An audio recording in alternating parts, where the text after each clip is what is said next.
Hi, it's Alexis Ray, and we are doing bold movers and shakers today. Yeah, I like to rhyme. What can I say? I happen to have an amazing person with me today. This is Sean Douglas, and if it weren't for seven or odd possible titles that he has, I would totally introduce you, Sean, but I'm going to turn it over to you. Well, Alexis, I am honored to be here, and I want to thank you for the opportunity to have me on the show. I am an Air Force veteran, served in the military for almost 20 years. Wow. And I'm a master resilience implementer, teaching resilience skills. I'm also a suicide awareness trainer, host of Life Transformation Radio, which is my radio show. I'm a TedX speaker, professional keynote speaker.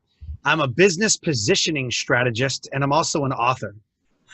What's your book called? My two books are Books. Decisions, The Power to Overcome Self-Defeating Behaviors. Yes. And the second book is The No BS, No Fluff Guide to Getting Booked to Speak. Why doesn't that surprise me? That title suits you. Yeah, just Oh, that's my trademark, like the No BS, No Fluff Guide. I love it. I love it. You have an awful lot of amazing things that you're doing. It's not an awful lot. It's amazing. But it wasn't always that way for you. No. So what I'd like to do is dive into where you've come from to show folks how it was for a cocky kid with a chip on his shoulders. Oh, yeah. Born and raised in Detroit, Michigan. And mom and dad divorced when I was in first grade. Mom remarried when I was in second grade. And from that time to seventh grade, so from 2 to 7, yes, I was physically abused a lot of, like, almost, every couple of days, every weekend. Nice. She married a drug addict and an alcoholic. Oh. So when she wasn't getting beat, then it was me and my sister's turn. Oh, no. From the time that I was born to the time that I turned 18, we lived in 11 different houses and attended 8 different schools. Either we got evicted, we were running from him. We even lived in my grandparents' basement twice. We would lose the house because of some other reason or, what have you. We'd live with somebody for a little bit, So it was rough. I can't even imagine. And somewhere later in life, not that much longer after that, you didn't want to be here. Right. Yeah, I joined the military right at like the day after 9/11. I was like, I'm going to go in the military. Like, this is what I want to do. Like, everybody's so patriotic. So I left for the Air Force in November. And I found myself in Iraq about a year and a half later. Wow. Within a year and a half, I was in there. So 2003, right when everything kicked off, we were deployed. So yeah, about a year and a half. Man. And it just, I found alcohol at an early age because where we were, we could drink overseas. There wasn't like a legal drinking limit, right? Like there is in the States. If you serve overseas, then you're subjected to their laws. And their drinking age is 18. So you have a bunch of 18, 19-year-olds drinking all the time. Sure. Emotional Distress comes up when people start drinking or doing drugs or whatever. And mine came up in a lot of ways. Come 2008, I had married, but I was never in a place that I should be married. We married because that was the right thing to do. Because we got together and she had a kid, it was like, might as well get married, like, whatever. Sure. And I wasn't in a space in my head to be married. I wanted to party. I wanted to live a lifestyle rock star lifestyle. And in 2008, she left, took the kids, gone, and I was like, you know what? I screw everything up. I have no value. I mess everything up. I always do everything wrong. And so Christmas Eve of 2008, I put a 9mm in my mouth and was ready to just end it. Wow. That's a big step. Wow. It was a yearly decline. Like year over year, it was like, I messed that up, then I messed that up. And it was like, I can never get any wins. Yeah, it would have to have reminded you of the abuse that you got as a kid. Is that you're not good enough? 100%. Man. So you're here, obviously. I don't want to gloss over the moment that brought you to that. What happened? Yeah, so people called, like coworkers and family and, you know, what have you. You know, I got a phone call from my father, who we absolutely don't have a relationship. You know, we might text every once in a while, but, you know, he has his own family, Yeah. which I'm reminded of every time we talk. Well, I have my own family, you know.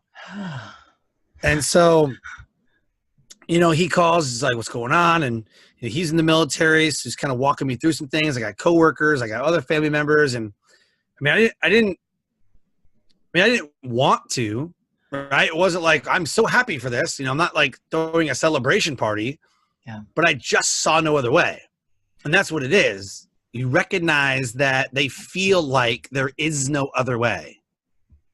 Yeah. I thought people would be better off without me. I thought that I wouldn't screw everything up and people would forget about me and nobody cared about me. Nobody loved me. Like, why am I here? You always ask, like, why am I here? Like, what's the point? I'm not doing anything of value. I'm making people mad and angry and people hate me, you know, so why be here? Yeah. So they stopped me. They took me to the chaplain. They got me some help, got me some therapy, you know, whatever I needed. And I got into personal development. I became a drill instructor for basic training, which put me on the path to speaking, which I absolutely love and enjoy. Nice. And even though, you see, the first business I built was an entertainment company, like DJing for weddings at bars and clubs, putting on conferences and events. Like we were an event company, like an entertainment company.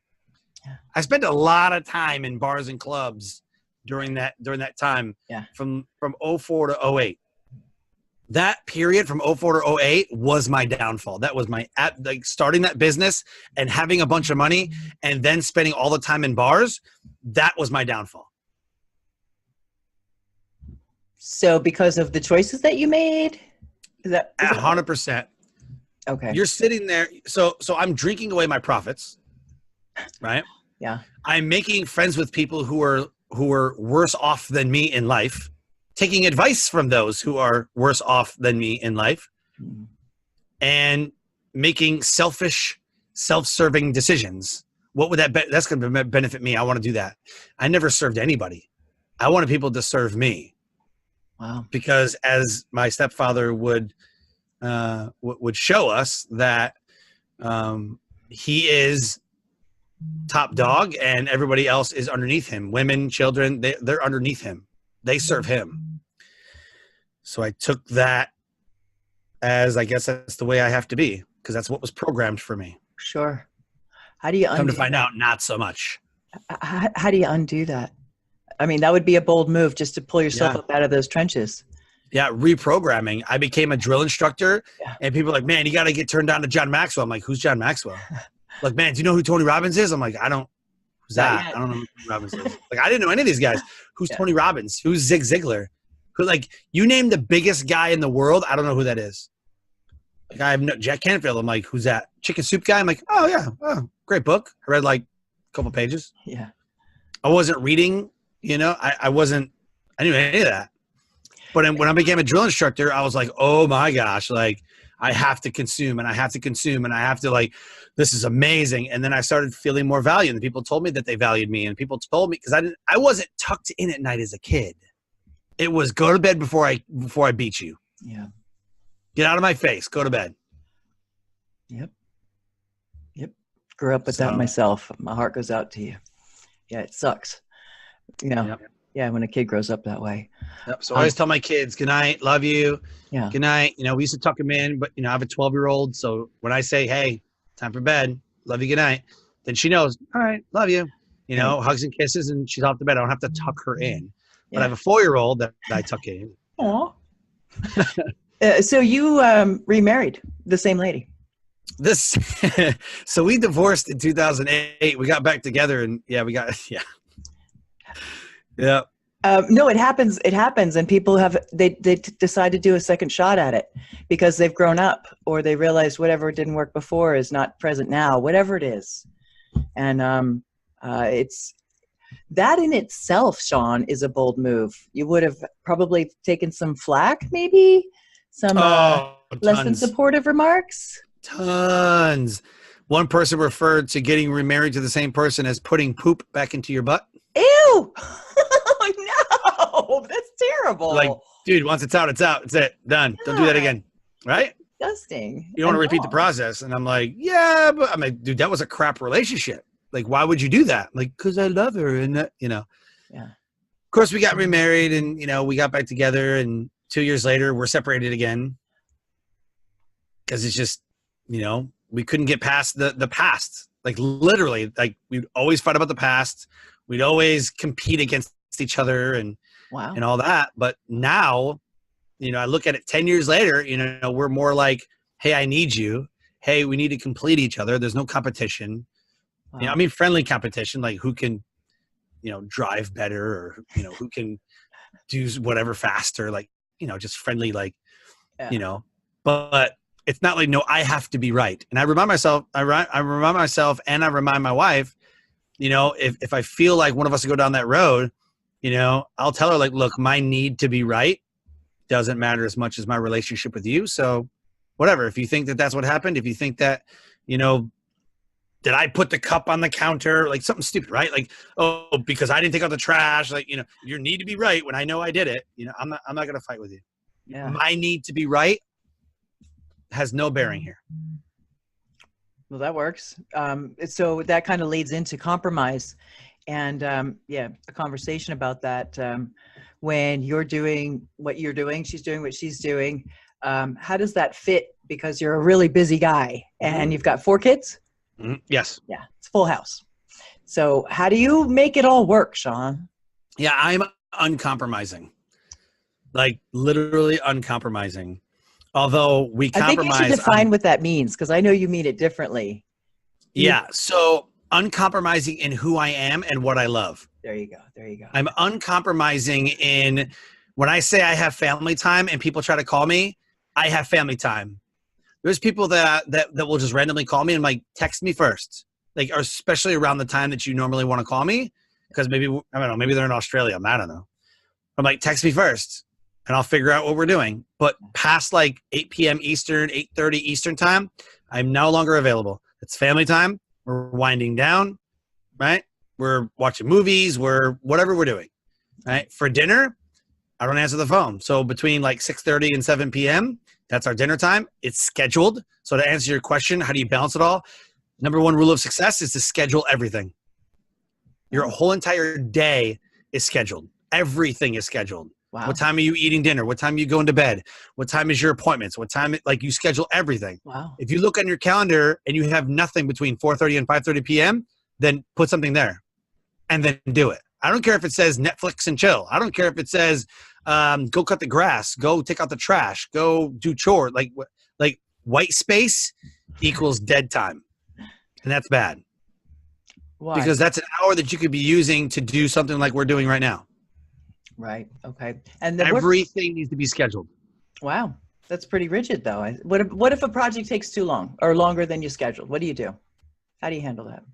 Do it the next day. Okay. Then it goes back on the schedule. You stick to it. It goes back on the schedule for tomorrow. Okay. So from 3:30 to 4:30, I had this one thing. I didn't get it all done. How far away am I? Am I 5 minutes away? Okay, I'm 5 minutes away. Let me finish it up. Take me 5 minutes. And then if you're not done in 5 minutes, or you say, 10 minutes or whatever, then you move on to the next thing. And if you cut into, let's say it's 4:35 and you're supposed to go to 5 and you need that full time, you just lost 5 minutes. Better work faster. So stick to your schedules. It's about discipline. And the disciplined people, especially like military, the disciplined people get it. And the disciplined people win. Because there's consistent action in the direction that they're going. Consistent action, and they're uncompromising. They're unwavering. If I say I'm going to do something, I'm going to do it 100%, right? But if something, like if I'm working on, like right now, for example, right now, we're doing this show, and all of a sudden my phone rings, I'm not going to answer it. Right. I'm not going to go, well, hold on, let me, but guess what people do? They're sending an email, a notification on their phone pops up, and now they're doing Facebook and social media instead of sending the email like they said they were going to. Squirrel. It's the distractions, right? Yeah. Right? Yeah. So if you say what you're going to, like, schedule social media time, or turn your phone upside down, or turn the notifications off, or whatever, do whatever it is that you need to do. Say, if I'm going to send 5 emails right now between 4:30 and 5, if I'm going to send 5 emails, then there should be nothing else going on in your life but sending those 5 emails. You're that guy. You're about 100% in everything that you do. 100%. There is no 50-50. There's no 50-50 in marriage. There's no 50-50 in relationships. There's like, whoever tells you that, oh, you got to meet them halfway, you got to go 50-50, run. Do not listen to them. Run. Really? There is no 50-50. I go 100% into my relationship with my wife. I go 100% into my work. I go 100% right now in this show. Everything is 100%. Why would you give anything less than? Right. Why? Why give anything less than? And then you're going to hear some excuse like, well, like meet in the middle. Like, no, me and my wife do not meet in the middle. Me and my wife high five each other in the middle and keep on going to the other end. There is no 50-50 in anything that you do. Because if you're only going to get 50%, then you have room for growth. Fair enough. Fair enough. I would say that there's probably, you make people uncomfortable. Let me just put it that way. 100% I do. And I don't care. I care more about myself than you care about myself. You know what I'm saying? So, I care more about my wife and my family and what I think about myself than everybody who hates on me on social media and says I'm this, meanie head and, whatever. I don't care. Are you paying me? No, then I don't care what you think. Right? You know what I'm saying? Yes. Are you like one of my close knit, like really tight friends? Like, you know what I mean? Like, no, then I don't care. Like, so I spend zero time worrying about that stuff. And that's a big switch from being raised up with somebody who wanted to tell you who you were, basically awful, and to be able to flip that around and not depend on the external feedback. That's a big deal. That's a bold move and a half, man, to be able to develop that. Do you have any tips on how somebody might be able to do that? Because we get the world mirrors back, but is that a foggy mirror? Is it a good source? I mean, how do you discern? Who do you listen to?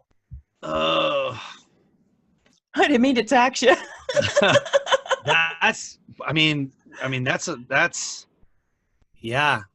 million question. That's what people need to know. And how to do that. What I've learned is that people live in the reality of what others think about them. They plant their mailbox, they plant their address, and say, "This is my level. This is my lot in life. This is the only place where I can go is right here. I can't go any that's further." What we were raised. That was the paradigm for a while, right? Yeah, it was. I was raised like, get good grades, go to college, get a good job, die. Yep. That was your life, right? Like, I'm talking like Leave It to Beaver, like, honey, I'm home, and like both of my grandmothers never got a driver's license. They never had a job. They stayed home and raised the kids. Wow. My aunts started doing the same things. And then my mom was like, I don't really care for that. My other aunt was like, maybe not, So I had like 2 aunts that did that. I had like 3 aunts that did not. And my mom, like, it's like, we don't do that anymore, right? I mean, if you look, like, more women are trying to get into the workplace now. Yeah. And men are like, I'll be a stay-at-home dad. It's awesome. Right? Yeah. But it's just, with everything, it's a balance. With everything that you do, it is an absolute balance. That's the simplest way I can put it. So I don't know how you can balance what other people think with what you think of you.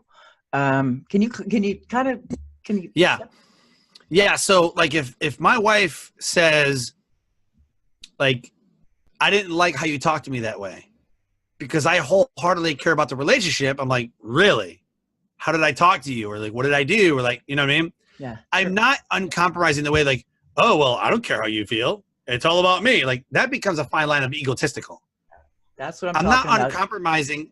Yeah. I'm not uncompromising in the way that I'm egotistical and say, well, it's all about me and me. It's not that. I'm uncompromising in the way that I feel about myself.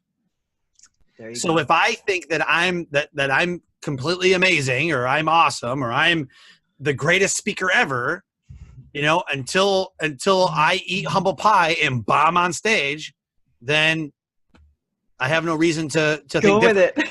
it. If I bomb on stage and I suck, then guess what I'm thinking? Geez, man, I suck. Holy crap. Man, I suck that up. Wow. You know, Holy Sean, crap.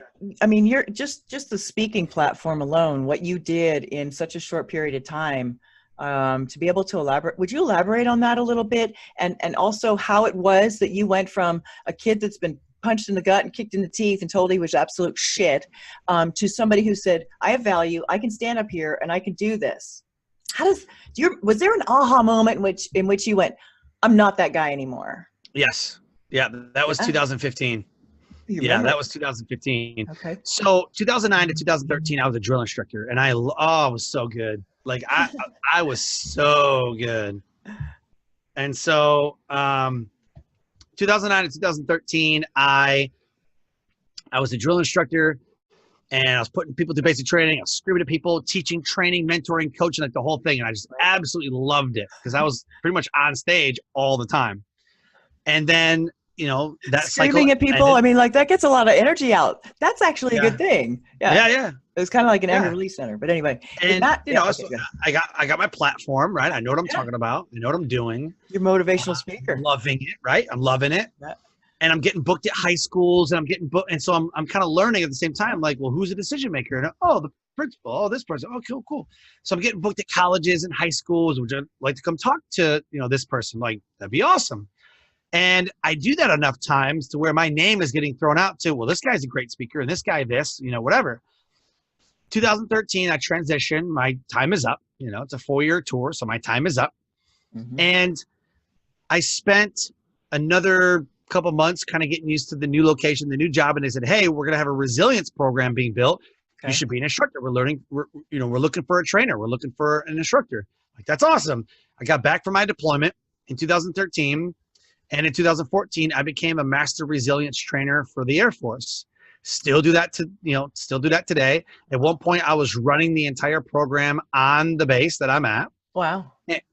And what was amazing about it was in 2015, a year after I started doing all this, I was like, this is it. This is what I'm doing. It was a big I'm doing this forever now. Yeah. This is it. I'm doing seminars. I'm doing trainings. I'm doing this. It's like, this is what I'm doing. I love this. And so I signed on with a professional seminar company, and I was delivering professional seminars and getting paid for delivering whatever they wanted me to deliver: leadership, suicide awareness, whatever. Right. I was still doing the resilience training. In 2016, I started getting paid bookings, like as a professional speaker. I wrote my first book, Decisions. And then in 2017, I started my radio show, Life Transformation Radio. In 2018, I started getting like 20 to 25 speed. I think I spoke almost 25. It was like 23 or 24 times. Paid speaking engagements, crushing it all the time, doing what I'm doing now. In 2019, I'm getting bigger stages. Nice. You know what I mean? That's so awesome. I'm starting a second podcast. I'm just ramping up as I go. And then I retire from the military in November of 2021. So I'm doing all this as a side job or a side hustle while I'm serving full-time in the military. So anybody who's like, well, there's not enough time, and like, don't hand me that crap, because I'm doing full-time active duty military service, and I'm managing to build multiple businesses. Wow. Don't tell me you don't have enough time. Yeah. You said something about if your goals aren't. If your goals aren't big enough, right? Yeah. If your goals aren't throat punching people, then they're not big enough. That's a pretty big statement. Yeah. If your goals and your dreams do not throw people back and go, wait, you're going to what? Right? Then they have a level of thinking about you that is lower than your potential. Because if I said, you know what, Alexis, I'm going to be a millionaire by January of 2020, go do it. Yeah, do it. You see my potential. If you were like, yeah, right, whatever, like, you're not going to do that, then you don't see my potential. So when you tell people your goals and dreams and aspirations and things that you want to do in life, and they're like, yeah, that'll never happen. I don't care if it's like, I'm going to walk on the moon. I want to be the first civilian to walk on the moon. You're like, yeah, right. Because we live in the reality of what other people think about us. So when people say you have to have realistic goals, well, who's realism? I guarantee you, my realism and realistic goals are a lot bigger than yours.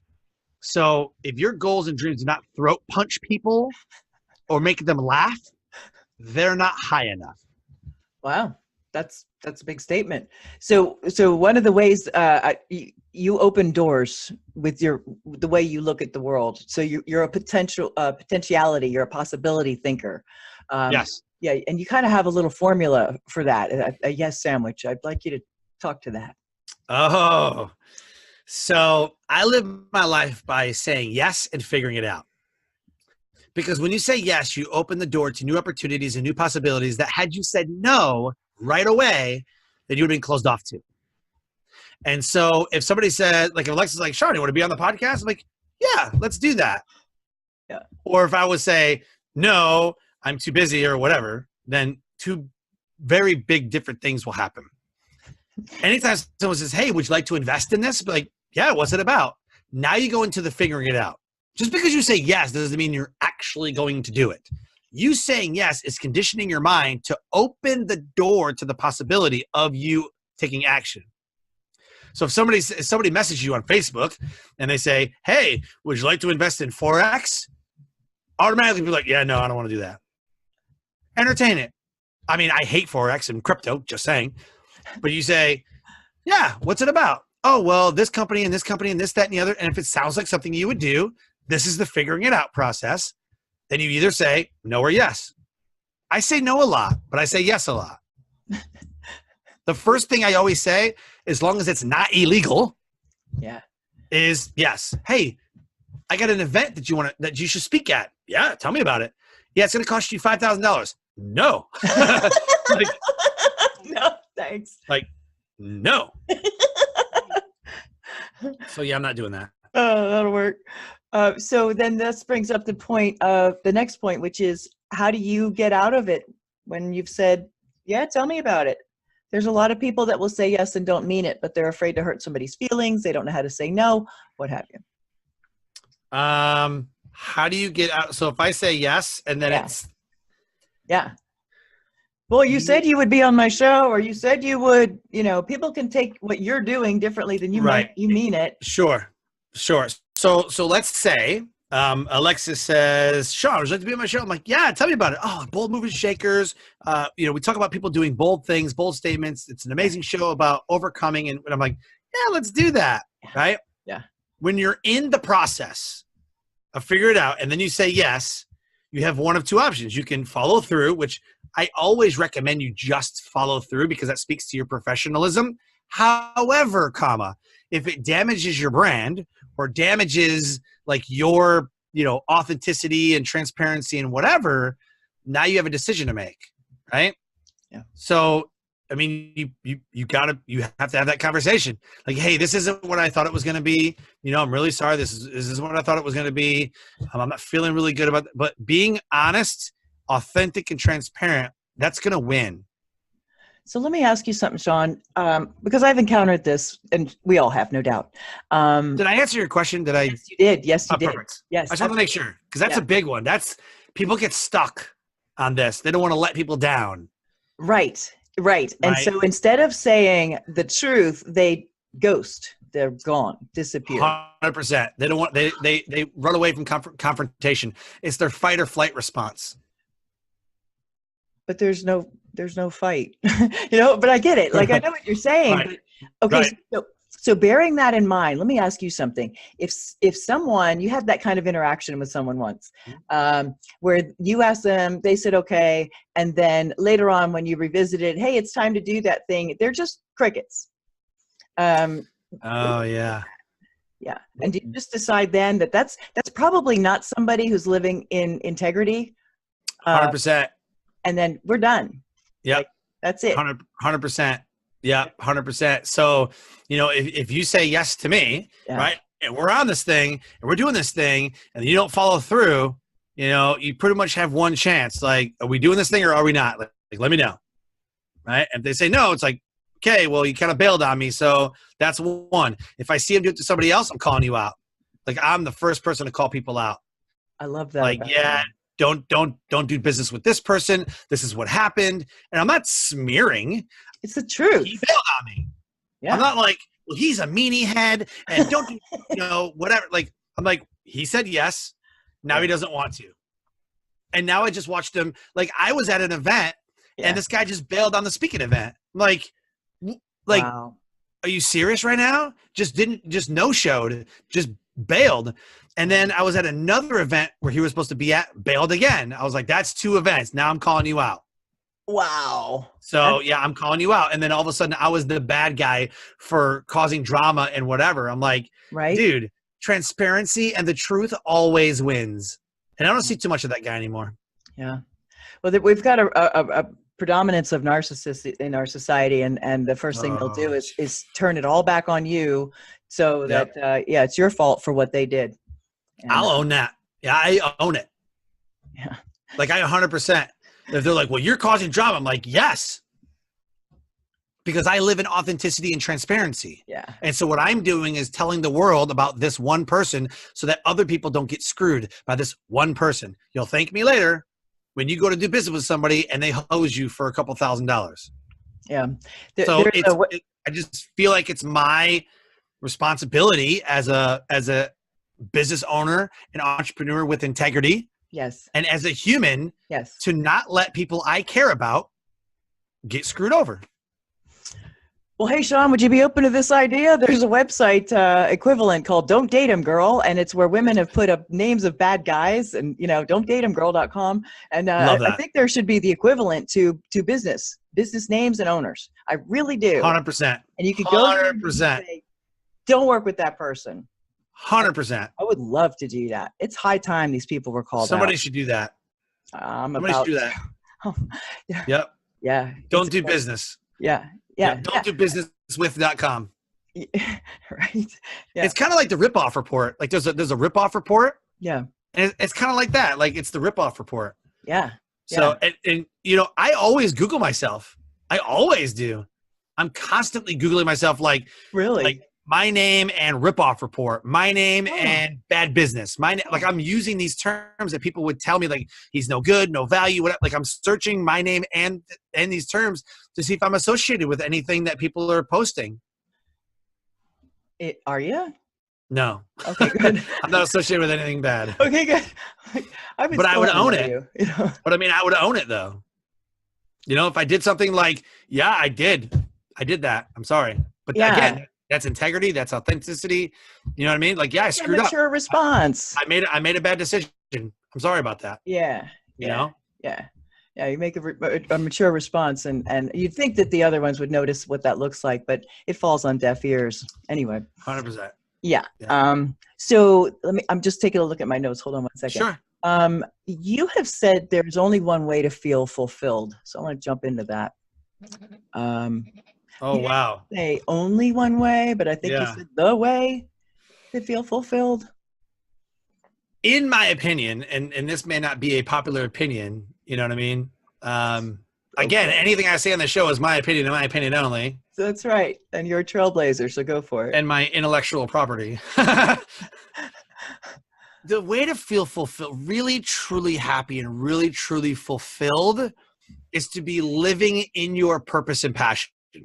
Like literally you are living inside of your purpose and passion, whatever it is that you're doing. If you're a speaker, coach, author, if you're an employee, a contractor, a wife, mother, husband, father, like whatever it is that you're doing, you must operate with passion and purpose.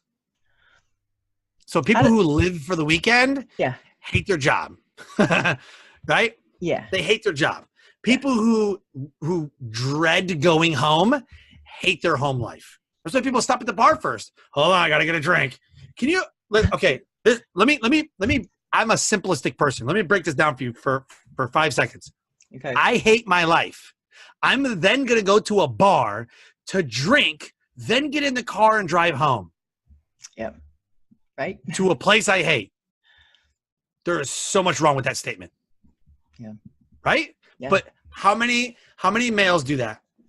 How many husbands get off of work, go to the bar, drink a beer or two, probably within the limit, maybe you're a little bit over. You then got into a car in the mindset that, oh God, I got to go home. That's bad. Yep. That's how people die. Yep. That's probably why we have such a high prevalence of road rage now too. 100%. Yeah. That, and people just literally just don't understand how to drive. They're either on their phone, they're texting, or they just don't understand that the left lane is not the cruising lane, it's the damn passing lane. I know, right? Just saying. Not that I'm road raging at all. No, just saying. no, just saying. The DOT handbook. So what you've brought me to is to comment on in this way, and it's my thing. It's called pester, fester, boom. And yeah, so those people have, probably somewhere along the line said, it's really bothering me that I'm not living a good life, or I'm not happy. They push it away, and then it shows up, festers out somewhere other way, and then blows up. Mm-hmm. How can somebody stop that? What do they do? Because that's a bold move to step out of what you've always been doing and to challenge your life, or your husband, your family, your relatives, all these people, just to make a move in your favor. Yeah. How does somebody grasp that idea? You got to be disciplined. First of all, you got to be disciplined, but you have to want it. You can't just kind of want it. Like, you have to want it, right? Yeah. Moreover, you'll be challenged. Yeah, but those are the conversations that you have to have with yourself and with people that are involved in that change. Those are the difficult conversations that you have to just say yes and figure it out. Yeah. And make it happen. You either make it happen or you make excuses. Your whole life is predicated on either making it happen and getting the results, because you told me that in such a short amount of time, I've made a lot of strides and I've made a lot of great, works and, what have it. And I've gotten a lot of success in a short amount of time. What that tells me is that I'm on the right track and I made it happen no matter what. Yeah. And it stuck out to people like, wow, you've had fast track of success. How did that happen? I made it happen. I made it happen no matter what. I didn't compromise on, well, I don't feel good, so I'm just not going to send this email today. I'll send it tomorrow. Oh, and then I won't send it tomorrow either, because I just, no. If I say I'm going to do something, I'm going to do it. Yeah. Yeah. So you're following something inside that guides you, that feels right to you. Can look crazy to other people, maybe. How do you handle that? How do you? We talked about this, and I'm really trying to remember the context that we were talking about, but I have a deep passion and purpose for what I do. Yeah. It stems from everything that I've been through. Yes, you do. And so that really guides me, but the values that I have and the morals that I have, because if you think of it this way, values are where you want to be in life, and goals are just the accomplishments along the way. So if you want to find out what people value, look at their calendar and look at their bank account, because time and money are two things that people willingly never give up. And so if you say relationships are what I care about, but you've got nothing on your calendar scheduled for time, then that's a lie. If you say you value relationships, but you spend no money on them, you don't buy your wife flowers, you don't spend time with the kids at the movies, or you go on trips, right? You're just secluded from everybody. You're not spending time or money on anything that you care about, or you say that you care about, then that's a lie. So just by figuring out what you spend time and money on, you can pretty much figure out what people value. So values are where you want to be in life, and goals are the accomplishments along the way. What do you do with the people that are in your way, Sean? Bulldoze them over. That's pretty bold. I run them over. Get out of my way or I'll run you over. You know what? I applaud that you're just like that. Sure, you're in, you're not, and you handle it, and you don't let the, I call them hitchhikers. So I have a funny story for you. I use the Facebook birthday thing to delete people. And so I'm a huge wait. How does that happen? You're supposed to say happy birthday. See, No, I totally do. No, I totally do. Oh, okay. But so I'm a huge wrestling fan. And when WWE lets people go, lets the wrestlers go, they say, we wish you the best in all your future endeavors. So if you ever see me post on somebody's profile and it says, happy birthday, I wish you the best on all your future endeavors, I've literally unfriended you on Facebook. That's a kiss off. That's my way of saying bye-bye. So you don't feel the need to give them any explanation or story. You're just done. Nope. Yeah. I owe you nothing. Right, because you didn't have an agreement of any kind in there that you're not keeping. I'm not a people pleaser. I'm not here for you. I'm here for you in the sense that I want to give you value. I want to change your life. That's what I live for. I live for giving value. If you look at any post, I'm not me, buy my stuff, like a Grant Cardone or a Brendan Burchard or a lot of the other influencers that are like, hey guys, I lived at a really crappy place. I'm now at a good place. Buy my stuff to see how I did it. I just tell you how I did it. Like, I just give it away for free. And what's funny is that when I give everything away for free, I actually have more money coming in. That's really stupid. I can't figure this out. Hey, that's a good system. I literally, this year, have given away all my stuff for free, and I have more people that I'm working with and more money coming in. Wow. It's the most dumbest thing I've ever seen. I can't explain it. So that's great insight, if you will, maybe even advice for other speakers. I gave away everything. I did everything right for free. Like I was doing like, oh, you need a book launch formula? Here's mine.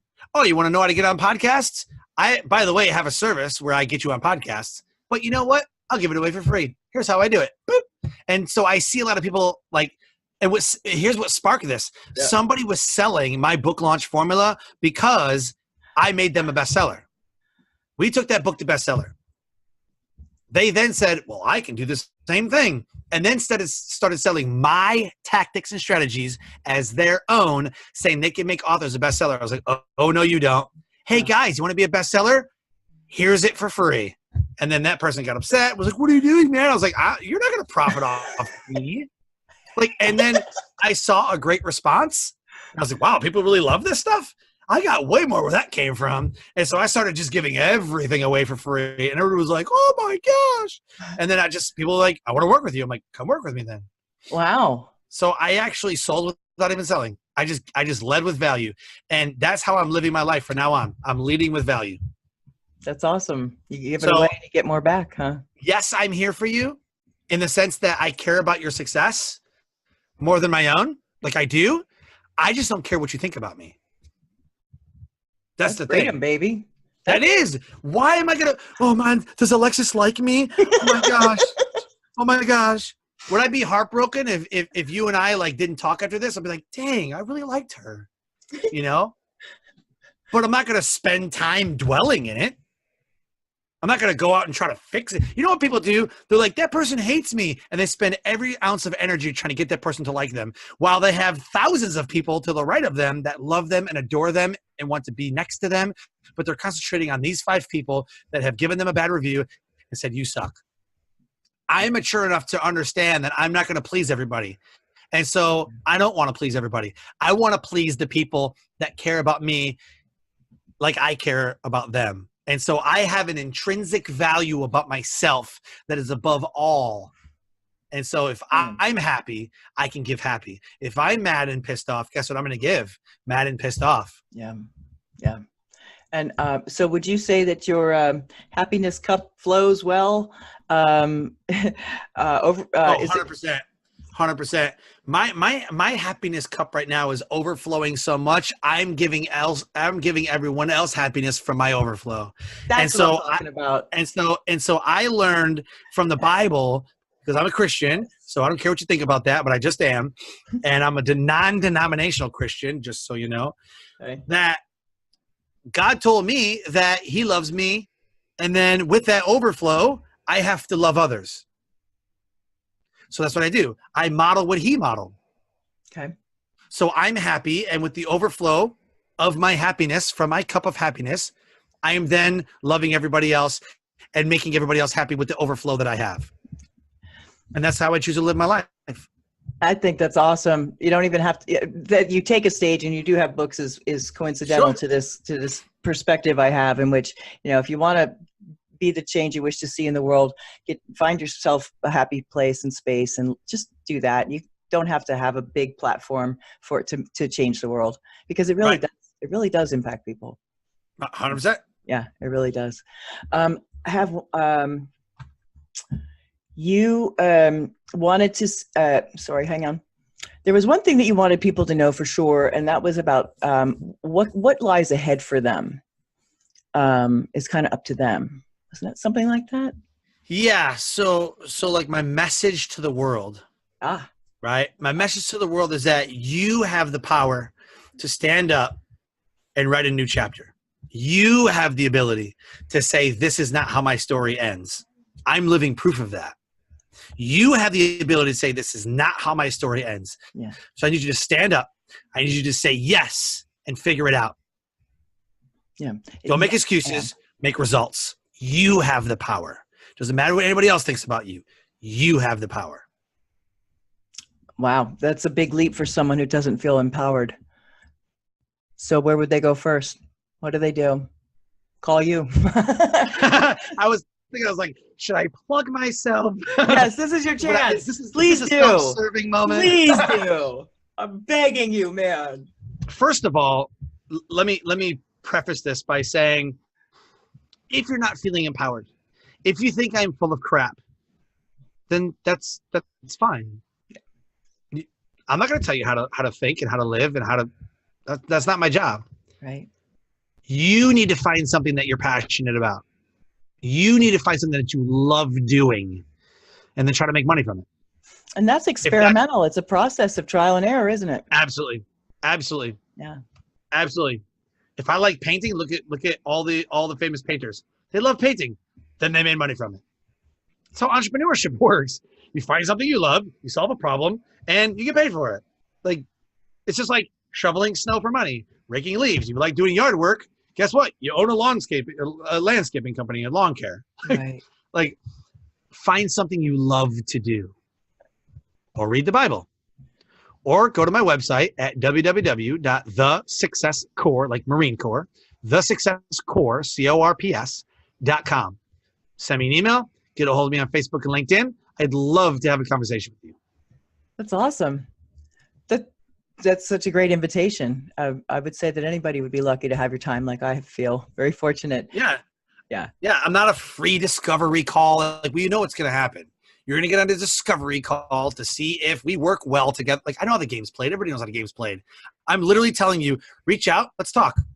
That's all I want too, man. Let's just see if there's a fit, if it feels right. And if there's, an opportunity to grow what's current. That's why you would call to begin with, right? Let's just blow this up. I hate pitching. Like, I hate getting people on the call. Like, well, since you're here, let me tell you about my programs, products, and services. I hate that. Let's just talk. Yeah. Well, I mean, if you want to solve a problem, or what are you doing? I don't know. Right. But that's where you're oriented. That's totally what you do. On a personal note, if you were to have, because you're bodacious at the very least, what would be a bucket list goal for you? Like, wow. Like, and I'm not talking, I want to go to Italy someday. No, is it like cliff diving? Is it, I suck at singing, so I want to do karaoke someday and sound good? Like, what would it be for you? Well, I absolutely love speaking, right? So, I mean, I got to speak on stage with Tony Robbins, or speak on stage with Zig Ziglar's son. What's his name? Tom Ziegler. I got to speak on stage with Gary Vaynerchuk. Like, that would be like, holy crap. Speak on stage in Australia. You know what I mean? That would be absolutely amazing. And I'm adding to this all the time, my bucket list items, like my wow factors. Yeah. That is, that I'm just there. Everything runs through my mind. Like, today I'm like, oh, bucket list item today. And then tomorrow I'm like, oh, I'm going to add this. And then, that's but awesome. I gotta speak on stage with like the big dogs, and I got to speak in Australia. That would be absolutely amazing. Where in Australia? I don't care. Okay. All right, then. Doesn't matter. Oh, okay. You just want to be down there with the Aussies. Yeah. Radio. Yep. Yep. All right. Well, it's not a bad goal, and they're a lot of fun. Yeah. Yeah. Hey, mate, how you going? Yeah, good. We got pull up to the counter and have us a point. Yeah. I'll get you accustomed to the accent. Perfect. Any final words that you have, dear? No. You have the power to say this is not how your story ends. So make a decision. You either make excuses or you make results. It's powerful.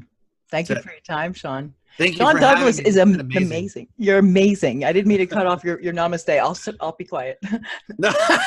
No, thank you so much. Thank you so much. I'm forever grateful. The feeling is mutual. Listen, guys, if you want to get with somebody who is no bullshit, no bones about it, is direct, and you can trust that, that's a rare man right there. I can't speak highly enough about Sean Douglas and the work that he does. That's a mouthful. I tried it. There we go. Stay tuned. We'll have another episode of Bold Movers and Shakers coming right up. Have a great day, or make it a great day.